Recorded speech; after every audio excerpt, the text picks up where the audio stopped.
Are you turning 65, starting Medicare for the first time, or just need a refresher on your coverage? This video is for you. Today we're going over the parts of Medicare, the cost associated with each part, and your options for covering those costs. We talk to people every day who are turning 65 or helping a parent, and almost all of them say the same thing. I just want someone to explain this simply. So that's exactly what we're doing today. My name's Hannah Skinner, and I'm a licensed insurance agent at the Senior Savings Network. By the end of this video, you're going to understand what Medicare Parts A, B, C, and D actually are, what they cost in real terms, what you'll pay out of pocket, and how people actually cover the gaps. So what is Medicare? Medicare is health insurance from the government, mostly for people 65 and older. However, it is available for people under 65. If you're on Social Security disability for at least 2 years, you become eligible for Medicare. It's also available immediately for people with end-stage renal disease or amyotrophic lateral sclerosis. Instead of being one simple plan, it's broken into parts. And this is where things get a little bit confusing. You've got Part A, Part B, Part C, and Part D, and they all have different functions. So let's walk through them together. Let's start with Part A. Part A is your inpatient coverage. Think hospital coverage. This is what kicks in if you're admitted to the hospital, you need skilled nursing care, which is inpatient rehabilitation, or hospice care. Most people don't pay a premium for Part A as long as you worked at least 10 years. You paid for this part while you were working through Medicare taxes. But that doesn't mean that it's free when you use it. If you're admitted into the hospital, you'll pay a deductible. In 2026, that deductible is $1,736, and it's not once per year. It's per benefit period. The benefit period is 60 days. So for example, if you go into the hospital on January 1st and leave on January 15th, and then go back on January 30th, that would all be covered under your $1,736 deductible. However, if you go to the hospital on January 1st, leave the hospital on January 15th, and go back on April 1st, you would have to pay another deductible for your April stay. If your stay is longer than 60 days, you will have to start to pay a copay. The copay for hospital stays is $434 per day for days 61 through 90. After day 90, you have an additional 60 lifetime reserve hospital days. That means that you can only use those additional lifetime days once in your life. The lifetime reserve days have a copay of $868 per day. That means that a 150-day hospital stay would cost you $66,836. Yikes. And after 150 consecutive days, you're on your own. If you enter a skilled nursing facility, which is different from a nursing home, the Part A deductible covers the first 20 days. Days 21 through 100 will have a $217 copay per day. You must be hospitalized for 3 days before being admitted to a skilled nursing facility. And Part A does not cover long-term care. That means that you'll have to pay for a home health aide or nursing home out of your pocket. It is extremely important to protect yourself with some type of long-term care plan. Around 70% of people will need long-term care at some point, but only around 7% of people are insured for it. It's less expensive the younger you buy it, so make sure to speak with your agent about what is available in your area when you're enrolling in Medicare. Part A definitely helps a lot, but it doesn't cover everything like some people think. Next is Part B. This is your outpatient medical coverage. It covers doctor's visits, specialists, lab work, MRIs and x-rays, preventive care, Part B medications such as chemotherapy, durable medical equipment, and more. Now, Part B does have a monthly premium, which is based on your income. If you make below $109,000 filing individually, or $218,000 filing jointly, your Part B premium will be $202.90. If you make over those amounts, you will pay more. This is called IRMAA, or Income-Related Monthly Adjustment Amount. It's based on your tax statement from 2 years prior. You can pause and screenshot this chart to see what your monthly premium will be. Part B also has a deductible, but this one is only once per year. In 2026, your deductible is $283. After you meet the deductible, Medicare pays 80% and you pay the other 20%. So if you have a surgery that cost $100,000, you could be on the hook for $20,000. Now, something important to remember with the 20% coinsurance is that you're paying the Medicare approved amount, which is the lower amount that Medicare has negotiated with its providers. In most cases, this is much less than you would pay without insurance. You can enroll in Part B up to 3 months before your 65th birthday, the month of your 65th birthday, and up to 3 months after your 65th birthday. When you have Part A and Part B together, that's called Original Medicare. It's a solid foundation, but it leaves you with deductibles, copays, and 20% coinsurance on Part B. And again, there's no cap. So the next logical question is, how do people protect themselves from that? There are really 2 main paths that people can go from here. It all depends on your personal situation, which is exactly why speaking with an agent to weigh your options is so important. Option 1 is a Medicare Supplement or Medigap plan. These plans work alongside Original Medicare. They are secondary insurance offered by private insurance companies. With these, you will keep Parts A and B, and then you add the supplement that helps cover the deductibles, the copays, and most, if not all, of your other out-of-pocket cost. So instead of paying as you go, you're paying a higher monthly premium, but your costs become way more predictable. With Medicare Supplements, you can go to almost any doctor nationwide because there are no networks to worry about. In most states, excluding Arizona, Ohio, Oklahoma, Texas, New Jersey, and Washington, for now there is no prior authorization, and you don't have to worry about referrals or step therapy. There are 10 Medicare Supplement plans and 2 high deductible options. But the 2 most popular plans are Plan G and Plan N. We have a video breaking down all that you need to know about these 2 plans on our page. But to keep it simple, Plan G covers the Part A deductible of $1,736 and all copays related to hospital and skilled nursing facility stays. Plus, it gives you an additional 365 days in the hospital. It also covers the 20% that Medicare doesn't pay for Part B.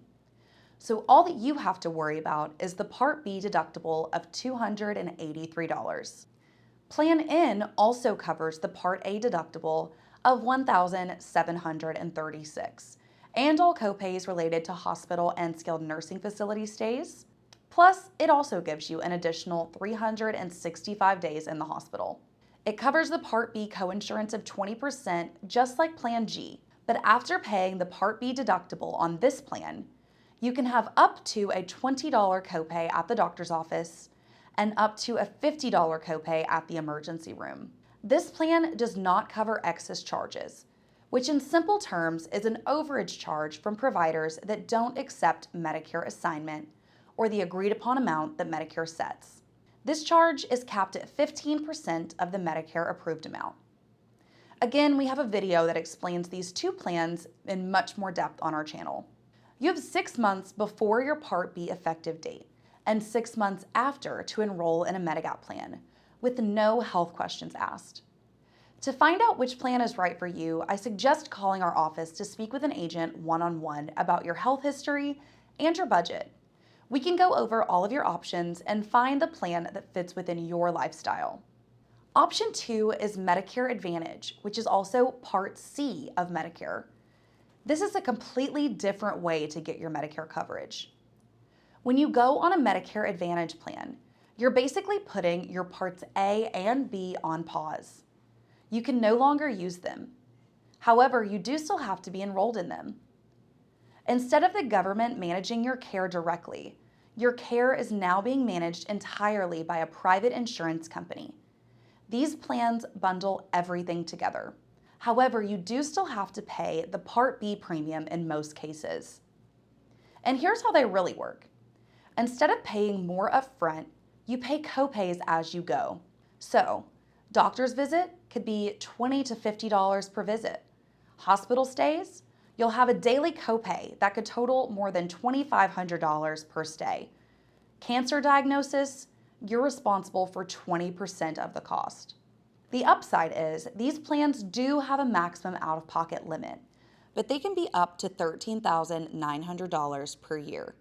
So you do have protection from worst-case scenarios, but if you hit a worst-case scenario 2 years in a row, you could be in the hole for up to $27,800. You also have to deal with networks of doctors and hospitals that are constantly changing and shrinking, referrals to see specialists, and prior authorizations to get certain services. These plans can be a good fit for some people, but it's also important to know what you're getting and to not be sold on a free premium. You can enroll in a Medicare Advantage plan up to 3 months before your Part B effective date and up to 3 months after. Again, talk to an agent to see what's right for you. Now let's talk about Part D. This is your drug coverage.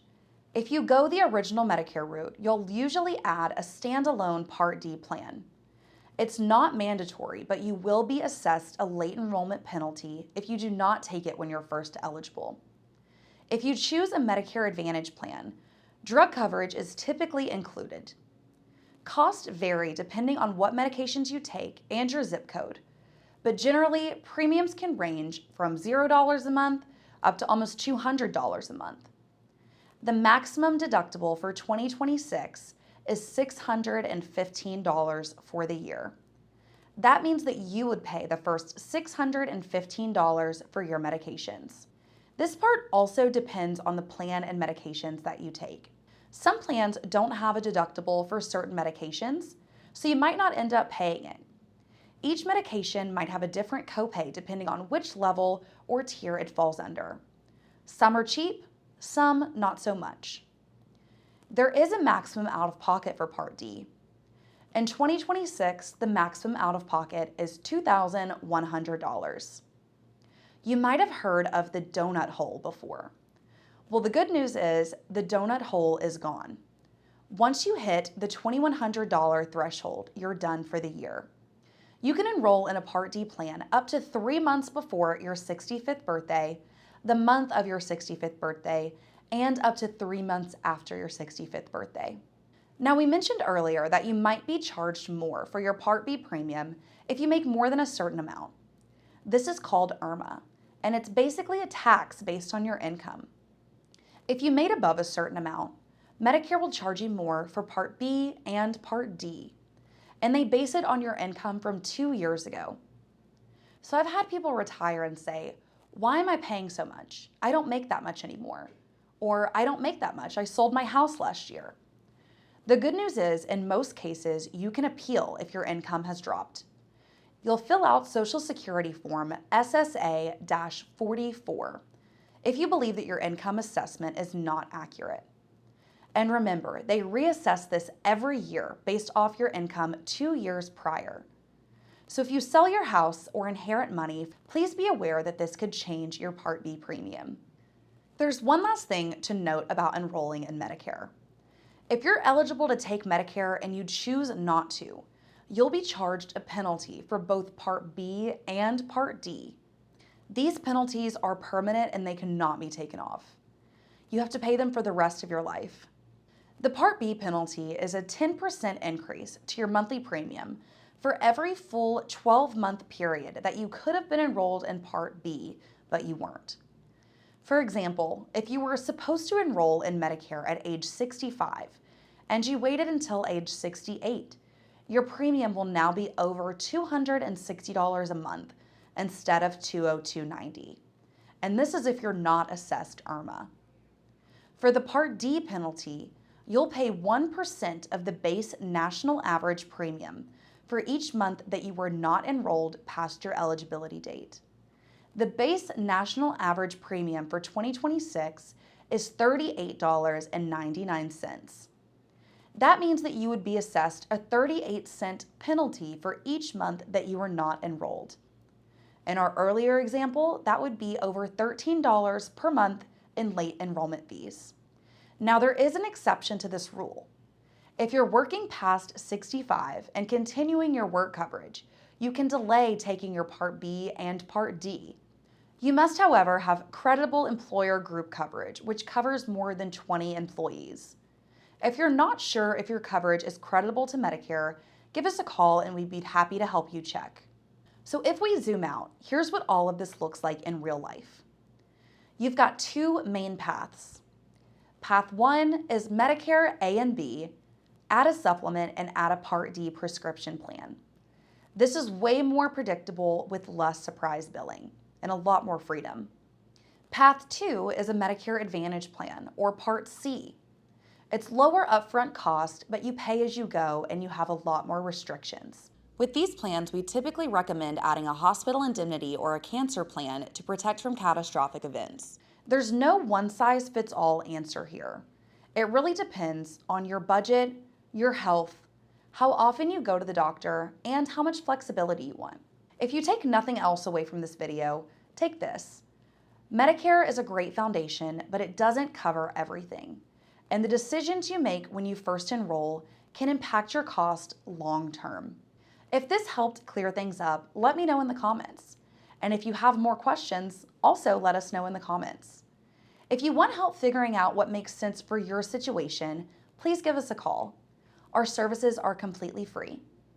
Make sure to like this video and subscribe. My name's Hannah Skinner, and I'll see you in the next video.